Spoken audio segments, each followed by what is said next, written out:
What's going on YouTube, it's Gadget's boy, and this is the new Dell XPS 15-inch 2-in-1. So it has a solid processing power, new Infinity Edge display, a new maglev keyboard, and it can transform into different positions so you can use it how you like. Out to the box, you get a 15.6-inch Full HD touch display and Windows 10 powered by an 8th gen Intel Core i5-8305G processor, and that's with Radeon RX Vega MGL graphics, 8GB of DDR4 RAM and a 128GB SSD storage space as well.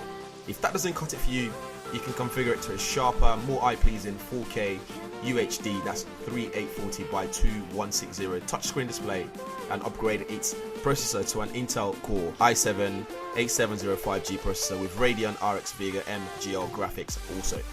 You can also upgrade its RAM, obviously, to a 16GB configuration, and the SSD you can go up to 1TB of storage space. Just bear in mind though that when upgrading its specs, it means you have to fork out more money to get that level of upgrade. Finished in a nice silver anodized aluminum build for you guys in the US. Carbon fiber keyboard rest area. You have aluminum hinges that rotates 360 degrees as well. It's one of the thinnest 15-inch laptop out right now, and it feels good in hand. I really love this.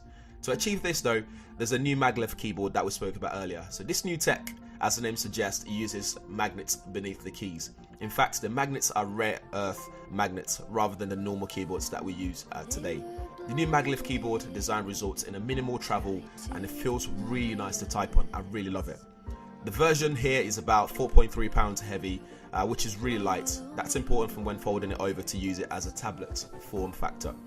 When it comes to ports available, you get 2 times Thunderbolt 3 ports, you get 2 USB-C 3.1 ports, a micro SD card reader, and a headphone port too, so you can plug it in, edit videos on the move if you like to, or just listen to music on the go. The new Infinity Edge display is near bezel-less. It offers better contrast ratio at 1500 to 1, and the only part where you see the bezels really is at the bottom of the screen where it's the centered webcam and infrared lens are situated. So that infrared lens there and the camera works for your Windows Hello login too. So what about the overall early verdict? The Dell XPS 15 2-in-1 laptop is sleek, it's thin, lightweight, the new keyboard feels really nice to type on. Ultimately, it's versatile. So its versatility and performance is something that I think puts it up there as one of the best all-round laptop that will make work and play a dream. Let me know what you guys think in the comments below. Would you get one of these? Would you wait out and see if there's anything new coming out very soon? I'll leave all relevant links in the description area and more information there for you as well.